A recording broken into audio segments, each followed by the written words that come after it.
കാട്ടാന ആക്രമണത്തിൽ മരിച്ച ബാബുവിന്റെ മൃതദേഹവുമായി ചിന്നക്കനാൽ ഫോറസ്റ്റ് ഓഫീസിന് മുന്നിൽ നാട്ടുകാരുടെ പ്രതിഷേധം. ആനശല്യം രൂക്ഷമായിട്ടും സുരക്ഷ ഒരുക്കാൻ വനംവകുപ്പ് തയ്യാറാവുന്നില്ലെന്ന് നാട്ടുകാർ. പ്രശ്നത്തിന് ശാശ്വത പരിഹാരം അറിയിച്ചില്ലെങ്കിൽ മാത്രമേ മൃതദേഹം സംസ്കാര ചടങ്ങുകൾക്കായി കൊണ്ടുപോകുമെന്ന് നാട്ടുകാർ. മൂന്നാർ ഡിവൈഎസ്പിയുടെ നേതൃത്വത്തിൽ പോലീസ് സ്ഥലത്തെത്തി. വന്യജീവി പ്രതിരോധത്തിനായി കോടികൾ മാറ്റിവെക്കുമ്പോഴും ഇത് എവിടെ ചിലവഴിക്കുന്നു എന്ന ചോദ്യമാണ് ഇടുക്കി ചിന്നക്കനാൽ 301 കോളനിയിലെ ആദിവാസികൾക്ക്. കാട്ടാനപ്പേടിയിൽ കുടിൽ കെട്ടി കാവലിരിക്കേണ്ട ഗതികേടിലാണ് ഇവിടുത്തെ ആദിവാസി കുടുംബങ്ങൾ. ചിന്നക്കനാൽ 301 കോളനിയിൽ വന്യജീവി പ്രതിരോധത്തിനായി ഫെൻസിംഗോ കിടങ്ങോ നിർമ്മിച്ചിട്ടില്ല. അതിനാൽ ഭീതിയോടെ ഉറക്കമില്ലാതെയാണ് കുടുംബങ്ങൾ കഴിയുന്നത്. രാത്രികാലത്ത് ആനയെ പേടിച്ച് വീടിന്റെ മുകളിൽ നിർമ്മിച്ചിരിക്കുന്ന ഈ കുടിലിൽ കയറിയിരിക്കും. വീടിന് ചുറ്റും തീ കത്തിച്ച് പ്രതിരോധം തീർക്കും. ആദിവാസികളുടെ ഉന്നമനത്തിനായി കോടികൾ ചെലവഴിക്കുന്ന സർക്കാർ ഇവരെയും ഈ ദുരിത ജീവിതവും കണ്ടമട്ടില്ല. ആനശല്യം മാത്രമേ ഉള്ളൂ, വേറെ ഒരു ശല്യവും ഞങ്ങൾക്കില്ല. ഫോറസ്റ്റുകാരുടെ ആനയെ കൊണ്ട് മാത്രമേ ശല്യമുള്ളൂ, വേറെ ഒരു ശല്യവും ഞങ്ങൾക്ക് ഈ കോളനിയിലേക്കില്ല. ഫോറസ്റ്റുകാർ വിളിച്ചാൽ ഇപ്പം ആറാർത്തിക്കാരെ വിട്ടേക്കാന്ന് പറയും. വിളിച്ച് പറയുന്നതല്ലാണ്ട് പിന്നെ ആ വിടൽ മാത്രമേ ഉള്ളൂ, വരാറൊന്നുമില്ല. വാച്ചർമാർ ആന ഉള്ള സമയത്ത് ഇവിടെ നിന്ന് ഞങ്ങൾ ചില സമയത്ത് 1-2 പേര് വന്നു വെച്ചാൽ ഒന്ന് എവിടെയാണെന്ന് റിപ്പോർട്ട് ചെയ്യാൻ വേണ്ടി മാത്രം വരും. പിന്നെ അവിടെ ആളുള്ള സ്ഥലമാണ് എങ്ങനെയാണ് വീടാണോ ഒന്നും നോക്കിയല്ല, അവിടെ തന്നെ നിർത്തിയേച്ച് അങ്ങ് പോകും. കാട്ടാനയെത്തിയാൽ തങ്ങൾക്കൊന്നും ചെയ്യാനില്ലെന്നാണ് വനംവകുപ്പിന്റെ നിലപാട്. ആനയെ നിരീക്ഷിക്കാൻ 24 മണിക്കൂറും ജീവനക്കാരെ നിയോഗിച്ചിട്ടുണ്ടെന്ന് വനംവകുപ്പ് പറയുമ്പോഴും ഒരാളെയും ആനയുള്ളപ്പോൾ ഇവിടേക്ക് കാണാറില്ലെന്ന് പ്രദേശവാസികൾ പറയുന്നു. ആദിവാസികളെ കുടിയൊഴിപ്പിച്ച് ഇവിടം വനമാക്കാൻ വനംവകുപ്പ് മുൻപ് നീക്കം നടത്തിയിരുന്നു. ഇത് വിവാദമായതോടെ പിൻവാങ്ങിയ വനംവകുപ്പ് കാട്ടാനകളെ ഉപയോഗിച്ച് ആദിവാസികളെ കുടിയൊഴിപ്പിക്കാൻ ശ്രമം നടത്തുന്നുവെന്നാണ് ആരോപണം. രാത്രികാലത്ത് കാട്ടാനക്കൂട്ടത്തെ ജനവാസ മേഖലയിലേക്ക് തുരത്തിവിടുന്നതായും ആരോപണമുണ്ട്. അടിസ്ഥാന സൗകര്യങ്ങളും സുരക്ഷാ സംവിധാനങ്ങളും ഒരുക്കാമെന്ന് ജില്ലാ ഭരണകൂടം ഉറപ്പു പറഞ്ഞിരുന്നെങ്കിലും അതും നടപ്പായില്ല. ന്യൂസ് 18 ഇടുക്കി. 1,03,00,000 രൂപയുടെ കുഴൽപ്പണവുമായി മലപ്പുറത്ത് 2 പേർ പിടിയിൽ. മേലാറ്റൂരിൽ വാഹന പരിശോധനയ്ക്കിടെയാണ് കുഴൽപ്പണം പിടിച്ചത്. കോഴിക്കോട് മുക്കം സ്വദേശികളായ മുഹമ്മദ്, റഹീം എന്നിവരെ പോലീസ് അറസ്റ്റ് ചെയ്തു. ഇവർ സഞ്ചരിച്ച കാറും കസ്റ്റഡിയിലെടുത്തിട്ടുണ്ട്. കാറിൽ രഹസ്യ അറയിൽ സൂക്ഷിച്ച നിലയിലായിരുന്നു പണം. പ്രതികളെ പെരിന്തൽമണ്ണ കോടതിയിൽ ഹാജരാക്കി. വടകര പുറമേരി വിലാതപുരത്ത് 2 പൈപ്പ് ബോംബുകളും 1 സ്റ്റീൽ ബോംബും കണ്ടെത്തി. വിലാതപുരം റേഷൻ കടയ്ക്ക് സമീപം ആളൊഴിഞ്ഞ പറമ്പിലാണ് ബോംബുകൾ കണ്ടെത്തിയത്. നാദാപുരം പോലീസും ബോംബ് സ്ക്വാഡും പരിശോധിച്ചു. ബോംബുകൾ പിന്നീട് നിർവീര്യമാക്കി. തൊടുപുഴ ചീനിക്കുഴിയിൽ മകനെയും കുടുംബത്തെയും തീകൊളുത്തിക്കൊന്ന പിതാവ് ഹമീദിന്റെ തെളിവെടുപ്പ് പൂർത്തിയായി. കുടുംബത്തെ ഇല്ലാതാക്കാൻ പ്രതി കരുതി വെച്ചത് 4 ലിറ്റർ പെട്രോളാണെന്ന് പോലീസ് പറഞ്ഞു. കേസിൽ എത്രയും വേഗം അന്വേഷണം പൂർത്തിയാക്കി കുറ്റപത്രം സമർപ്പിക്കാനാണ് പോലീസിന്റെ ശ്രമം. കേസുമായി ബന്ധപ്പെട്ട് 150-ലേറെ പേരുടെ മൊഴിയെടുത്തിട്ടുണ്ട്. പ്രതിയെ വൈദ്യപരിശോധനയ്ക്ക് ശേഷം കോടതിയിൽ ഹാജരാക്കി റിമാൻഡ് ചെയ്തു. അടച്ചുറപ്പില്ലാത്ത വീട്ടിൽ പാമ്പുകളെ ഭയന്നാണ് ഇടുക്കി നെടുങ്കണ്ടം താന്നിമുട് സ്വദേശി സൈനബ ബിബി കഴിയുന്നത്. വാസയോഗ്യമായ വീടിനു വേണ്ടി നിരവധി തവണയാണ് അധികൃതരെ സമീപിച്ചത്. പക്ഷേ വയോധികയ്ക്ക് വീട് അനുവദിച്ച് നൽകാൻ ഒരു നടപടിയും ഉണ്ടായിട്ടില്ല.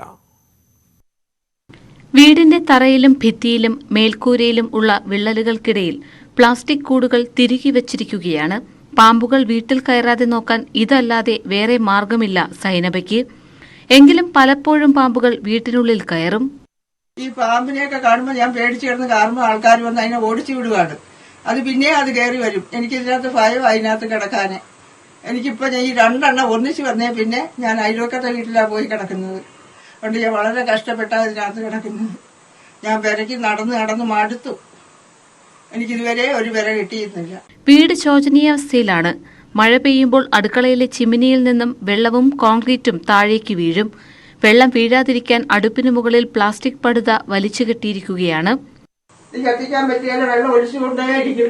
ഈ പ്ലാസ്റ്റിക് കിട്ടിയിട്ടിട്ടാണ് ഞാൻ ഈ വിഷക്കഞ്ഞി വയ്ക്കുന്നത്. ഇത് മേളിൽ നിന്ന് സിമന്റ് കോൺക്രീറ്റ് ഇങ്ങനെ അടന്ന് മണ്ണും കൂടെ വീഴും. ഭക്ഷണത്തിനകത്ത് വീണാൽ കഴിക്കാൻ പറ്റുന്നില്ല. 69-കാരിയായ സൈനബ ഒറ്റയ്ക്കാണ് താമസം. ഭർത്താവ് 40 വർഷങ്ങൾക്ക് മുൻപ് മരിച്ചു. അസുഖബാധിതനായിരുന്ന മകൻ കഴിഞ്ഞ വർഷം മരിച്ചു. 40 സെന്റ് ഭൂമിയുണ്ടായിരുന്നതിൽ ഏറിയ പങ്കും മകന്റെ ചികിത്സയ്ക്കായി വിറ്റു. അവന് ഈ തലച്ചോറിന് ബ്ലഡ് കട്ട പിടിക്കുകയും ബ്ലീഡിങ് വരുന്ന ഈ ഒരു വശം തളർന്ന് ബ്ലോക്കായി പോയതാ. പിന്നെ സംസാരിച്ചാൽ തിരിയാതെ വന്നു. പിന്നെ ഇടയ്ക്കൊക്കെ തിരിഞ്ഞു വന്നേലും പിന്നെ കിടപ്പ് രോഗിയായിപ്പോയി. 6 വർഷം കഴിഞ്ഞ് 7ാമത്തെ വർഷത്തിൽ മരിച്ചിട്ട് ഇപ്പോൾ 1 വർഷം. വാസയോഗ്യമായ വീടിനായി നിരവധി തവണ അധികൃതർക്ക് അപേക്ഷ നൽകി. ലൈഫ് ഭവന പദ്ധതിയിൽ വീട് അനുവദിച്ചതായി അറിയിക്കുകയും കരാർ വയ്ക്കുകയും ചെയ്തു.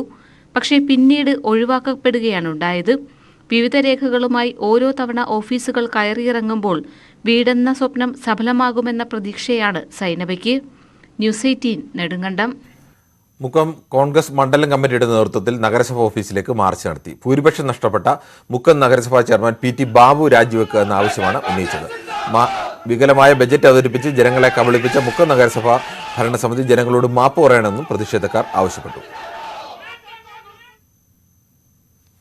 കോതമംഗലം ചെറുവട്ടൂർ ക്ഷീരോത്പാദക സഹകരണ സംഘത്തിന്റെ പൊതുയോഗം അലങ്കോലപ്പെടുത്താൻ ശ്രമിച്ചെന്ന് പരാതി. യോഗം അലങ്കോലപ്പെടുത്തിയതിന് പിന്നിൽ LDF ആണെന്ന് UDF നേതാക്കൾ ആരോപിച്ചു. ഭരണസമിതിയെ സ്വാധീനം ഉപയോഗിച്ച് ചില CPM നേതാക്കൾ അസ്ഥിരപ്പെടുത്താൻ ശ്രമിക്കുകയാണെന്നാണ് ആരോപണം. വയനാട് ജില്ലയിൽ ക്ഷീരകർഷകരുടെ പ്രക്ഷോഭം ശക്തമാകുന്നു. പാൽ വില വർദ്ധിപ്പിക്കുക, കാലിത്തീറ്റയ്ക്ക് സബ്സിഡി നൽകുക എന്നിവയാണ് പ്രധാന ആവശ്യങ്ങൾ. കർഷകർ വയനാട് കളക്ടറേറ്റിലേക്ക് മാർച്ച് നടത്തി. മലബാർ ഡയറീസ് ഫാർമേഴ്സ് അസോസിയേഷൻ സംസ്ഥാന പ്രസിഡന്റ് വേണു ചെറിയത്ത് സമരം ഉദ്ഘാടനം ചെയ്തു.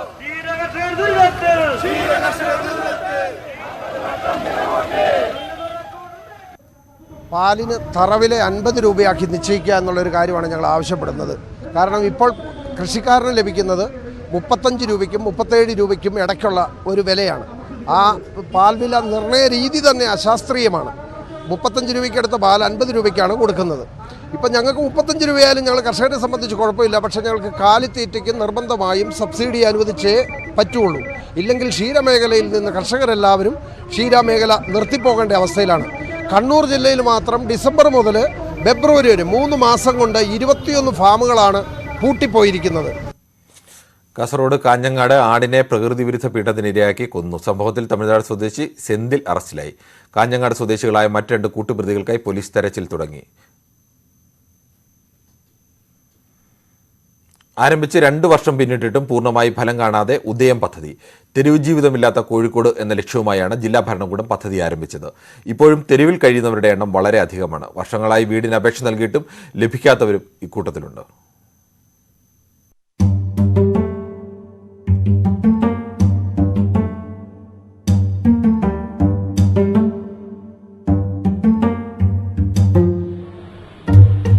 വർഷങ്ങളായി തെരുവിൽ കഴിയുന്നവരെ പുനരധിവസിപ്പിക്കാൻ ഉദയം പദ്ധതിയടക്കം വിവിധ പദ്ധതികളാണ് കോഴിക്കോട് ജില്ലാ ഭരണകൂടവും സർക്കാരും ആസൂത്രണം ചെയ്യുന്നത്. പദ്ധതിയുടെ നടത്തിപ്പിന് കൃത്യമായ ആസൂത്രണങ്ങൾ നടക്കുമ്പോഴും വലിയൊരു വിഭാഗം ആളുകൾ തെരുവിൽ തന്നെ. സ്വന്തമായി ഭൂമിയില്ലാത്തവർക്ക് പോലും ഷെൽട്ടർ ഹോമുകളിൽ അഭയം പ്രാപിക്കാനാവുന്നില്ല.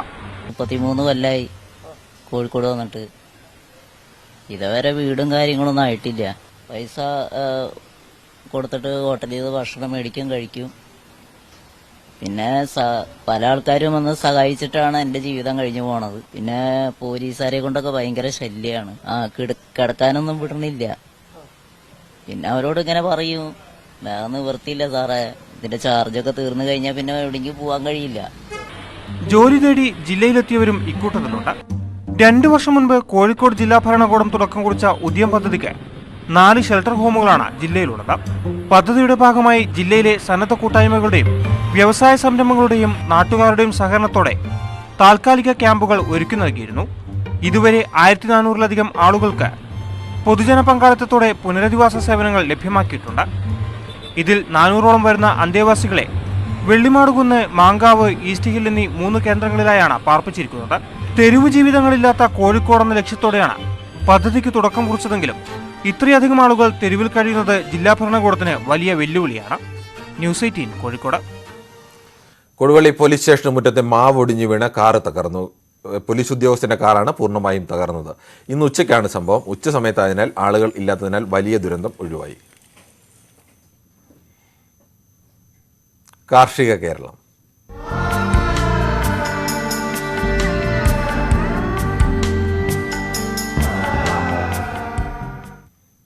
കോതമംഗലം, നേര്യമംഗലം, നഗരംപാറ മോഡൽ ഫോറസ്റ്റ് സ്റ്റേഷനിൽ പച്ചക്കറി കൃഷി. 1/2 ഏക്കറിലാണ് കൃഷിയുടെ വിളവെടുപ്പ് നടന്നത്. നഗരംപാറ ഫോറസ്റ്റ് സ്റ്റേഷൻ മുറ്റത്താണ് കൃഷി. ജൈവ പച്ചക്കറിയാണ് 1/2 ഏക്കറിൽ വിളഞ്ഞത്. സ്റ്റേഷനിലെ മുഴുവൻ ജീവനക്കാരും ഒഴിവു സമയങ്ങളിലാണ് പരിപാലിച്ചത്. 100 മേനി വിളവ് കിട്ടിയതിൽ എല്ലാവർക്കും സന്തോഷം. ആന്റണി ജോൺ MLA വിളവെടുപ്പ് ഉദ്ഘാടനം ചെയ്തു. മറ്റുള്ളവർക്ക് കൂടി ഒരു സന്ദേശം നൽകാൻ കൂടി ഇവരുടെ ഈ പ്രവർത്തനം ഉപകാരപ്രദമായി തീർന്നിട്ടുണ്ട്. ഇതിന് നേതൃത്വം കൊടുക്കുന്ന DFOയും ഇവിടുത്തെ ഫോറസ്റ്റ് സ്റ്റേഷനിലെ ഡെപ്യൂട്ടി റേഞ്ചർ ഉൾപ്പെടെയുള്ള മുഴുവൻ സ്റ്റാഫ് അംഗങ്ങളെയും ഞാൻ പ്രത്യേകം അഭിനന്ദിക്കുകയാണ്. മറ്റുള്ളവർക്ക് കൂടി ഇവരുടെ ഈ പ്രവർത്തനം മാതൃകയാകട്ടെ എന്ന് ആശംസിക്കുന്നു. പച്ചക്കറി കൃഷിയിൽ സ്വയം പര്യാപ്തത നേടുകയാണ് ലക്ഷ്യം. തരിശായി കിടക്കുന്ന ഇത്രയും സ്ഥലം കൃഷി ചെയ്യുമ്പോൾ ഇവിടുത്തെ ജീവനക്കാർ അതുപോലെ അതിൻ്റെ അകത്ത് നല്ല നിലയിൽ എഫർട്ട് എടുത്തിട്ടുണ്ട്. ശനിയാഴ്ച ദിവസങ്ങളിൽ ഞങ്ങൾ സ്മാർട്ട് സാറ്റർഡേ എന്ന് പറഞ്ഞൊരു പ്രോഗ്രാം ചെയ്യാറുണ്ട്. ഓഫീസ് പരിസരവും വൃത്തിയായി സൂക്ഷിക്കുന്നതിനായി സ്മാർട്ട് സാറ്റർഡേ എന്ന് പറഞ്ഞൊരു പ്രോഗ്രാം എല്ലാ ഫോറസ്റ്റ് സ്റ്റേഷനിലും ഉണ്ട്. അപ്പോൾ അതിൻ്റെ ഭാഗമായാണ് നമ്മളിതിന് സമയം കണ്ടെത്തിയത്. വരും വർഷങ്ങളിൽ കൃഷി തുടരാൻ തന്നെയാണ് ജീവനക്കാരുടെ തീരുമാനം. ന്യൂസ് 18 കോതമംഗലം. ഇടുക്കി ഉപ്പുതറയിൽ ഇടിമിന്നലേറ്റ് പശു ചത്തു. ഉപ്പുതറ കാഞ്ഞിരത്തിങ്കൽ ജലജയുടെ വീട്ടിൽ വളർത്തിയിരുന്ന പശുവാണ് ചത്തത്. വീട്ടിലെ വയറിങ്ങും പൂർണ്ണമായും കത്തി നശിച്ചു. ജലജയുടെ ഭർത്തൃ സഹോദരൻ മോഹൻദാസ് മിന്നലിന്റെ ആഘാതത്തിൽ തെറിച്ചു വീണു. TV മറ്റു ഉപകരണങ്ങളും ഓഫ് ചെയ്തിരുന്നതിനാൽ കൂടുതൽ നഷ്ടമുണ്ടായില്ല. തമിഴ്നാട് ഡിണ്ടിഗലിൽ വൻ കഞ്ചാവ് വേട്ട. ആന്ധ്രയിൽ നിന്നും തമിഴ്നാട് വഴി കേരളത്തിലേക്ക് കടത്താൻ ശ്രമിച്ച 225 കിലോഗ്രാം കഞ്ചാവാണ് പിടികൂടിയത്. ഇടുക്കി എക്സൈസ് എൻഫോഴ്സ്മെന്റ് സ്ക്വാഡിന്റെയും തമിഴ്നാട് NIBയുടെയും നേതൃത്വത്തിലാണ് കഞ്ചാവുമായി എത്തിയ ലോറി പിടികൂടിയത്. ഇടുക്കി എക്സൈസ് എൻഫോഴ്സ്മെന്റ് ലഭിച്ച രഹസ്യവിവരത്തെ തുടർന്നായിരുന്നു പരിശോധന. തിരുവല്ലയിൽ 8 കിലോ കഞ്ചാവുമായി യുവാവ് പിടിയിൽ. പത്തനംതിട്ട വലഞ്ചൂർ സ്വദേശി സഫദാണ് പിടിയിലായത്. 2 പാക്കറ്റുകളിലായി ബാഗിൽ ഒളിപ്പിച്ച നിലയിലായിരുന്നു കഞ്ചാവ്. ആന്ധ്രയിൽ നിന്നുമാണ് കഞ്ചാവ് വാങ്ങിയതെന്ന് ഇയാൾ പോലീസിന് മൊഴി നൽകി. 23ാമത് പാർട്ടി കോൺഗ്രസിന്റെ പ്രചാരണത്തിനായി ചില്ലുകുപ്പിയിൽ മാതൃകകൾ തീർക്കുകയാണ് കണ്ണൂരിലെ ഒരു കലാകാരൻ. കൂത്തുപറമ്പ് ശങ്കരനെല്ലൂർ PK ബാബുരാജാണ് തന്റെ കലാവൈദഗ്ധ്യം കൊണ്ട് ശ്രദ്ധേയനാവുന്നത്. CPM പാർട്ടി കോൺഗ്രസിന്റെ ഭാഗമായി കണ്ണൂർ ജില്ലയിൽ പ്രാദേശിക തലത്തിൽ പല മാതൃകയിലുള്ള സംഘാടക സമിതി ഓഫീസുകൾ ഉയർന്നു കഴിഞ്ഞു.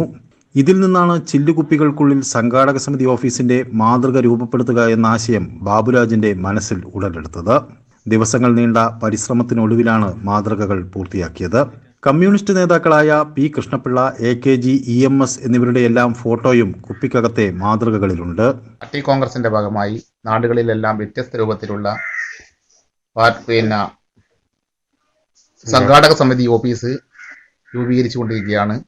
അതിന്റെ ഭാഗമായിട്ട് പല ആളുകളും പല രൂപത്തിൽ പല വ്യത്യസ്ത രീതികളിൽ സംഘാടക സമിതി ഓഫീസുകൾ രൂപപ്പെടുത്തിയിട്ടുണ്ട്. അത് എൻ്റെ മനസ്സിലൊരു ഐഡിയ തോന്നി. ആരും ഇതുവരെ ഉപയോഗപ്പെടുത്താത്ത രൂപത്തിൽ കുപ്പീൻ്റെ ഉള്ളിൽ ഒരു സംഘാടക സമിതി ഓഫീസ്, ഞാൻ മുമ്പേ കുപ്പീൻ്റെ ഉള്ളിൽ പല ശില്പങ്ങളും ചെയ്തിട്ടുണ്ട്.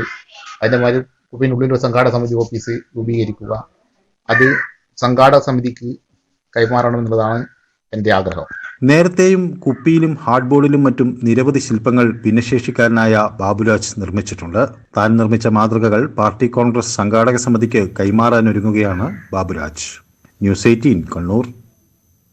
ചെറിയ ഇടവേളയിലേക്ക്.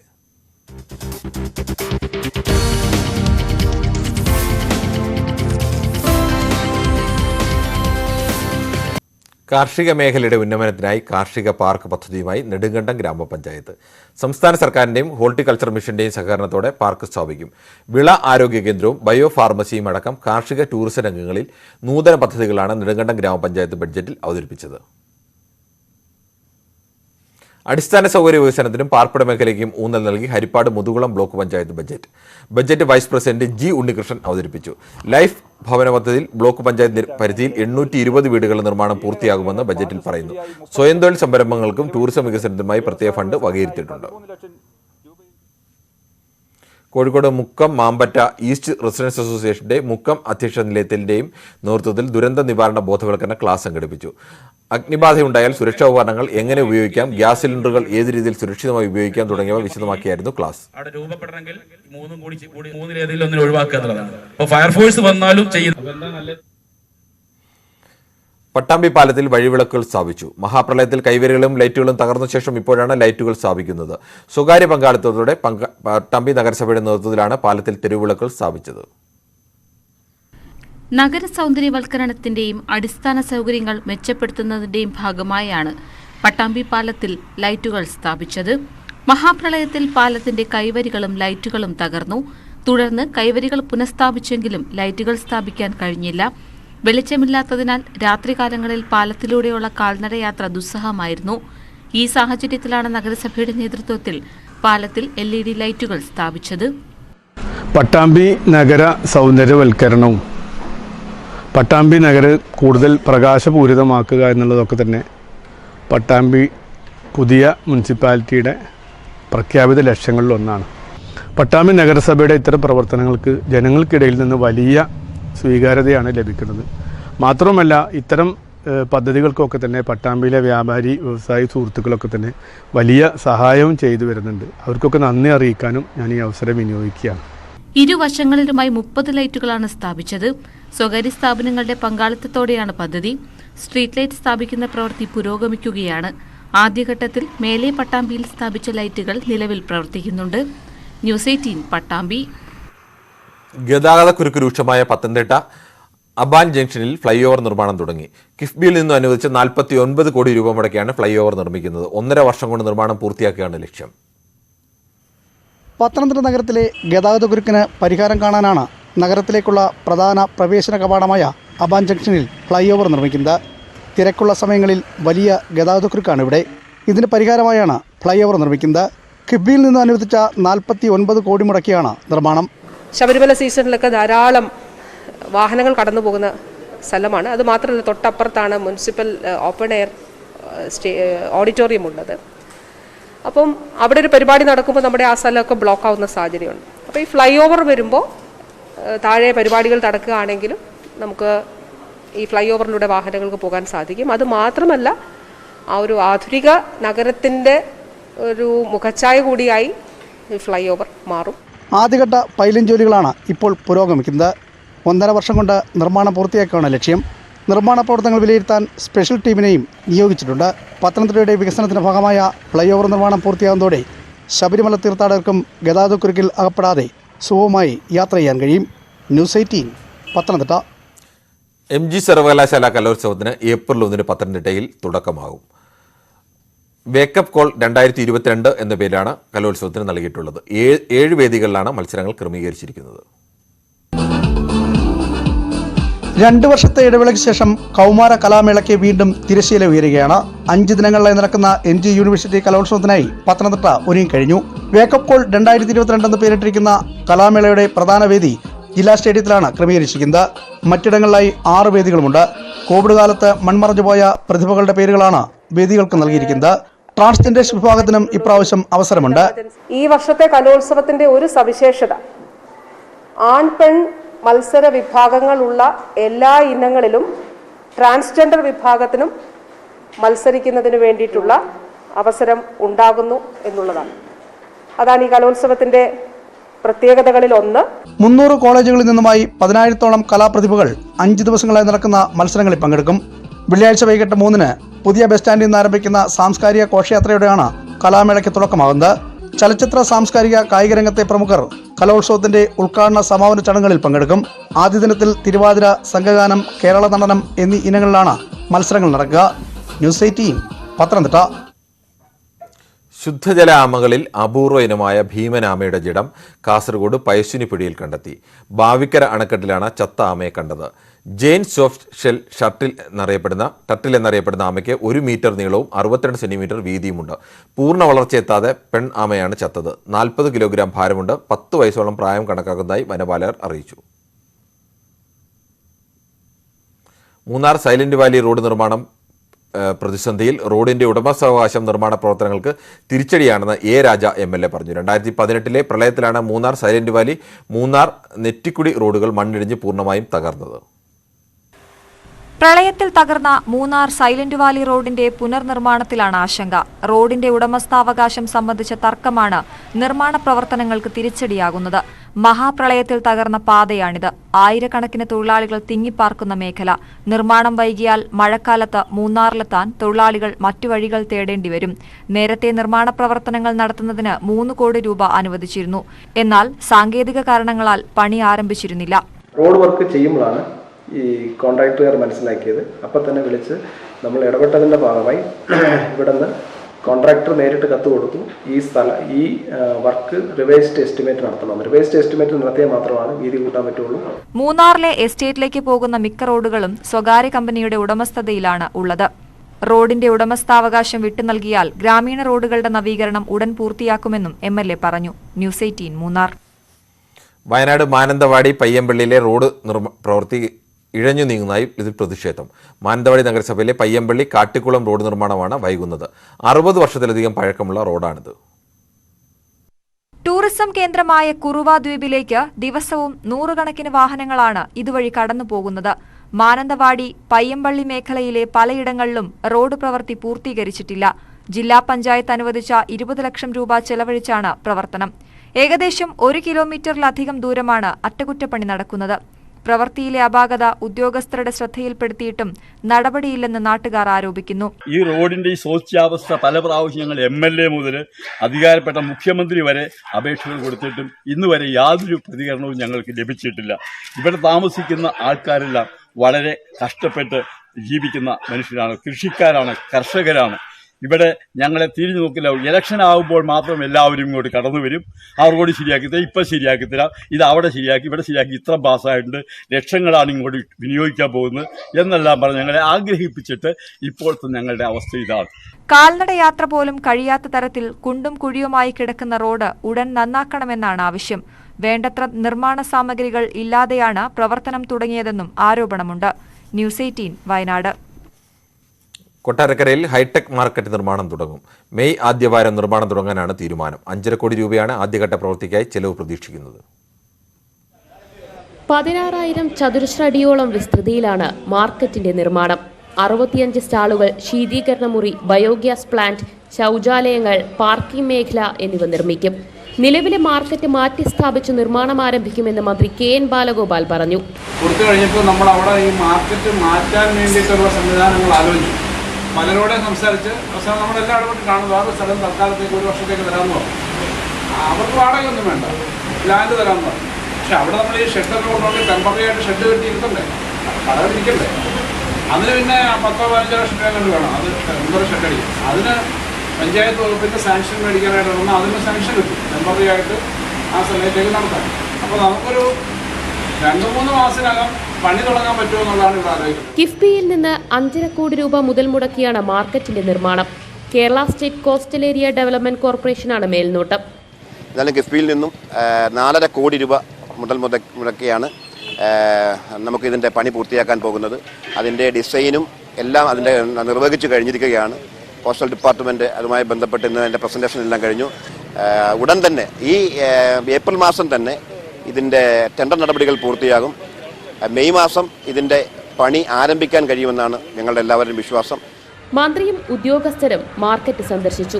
5.5 കോടി രൂപ 12 വർഷത്തേക്ക് തിരിച്ചടവ് വ്യവസ്ഥയിലാണ് നിർമ്മാണം നഗരസഭ ഏറ്റെടുത്തത്.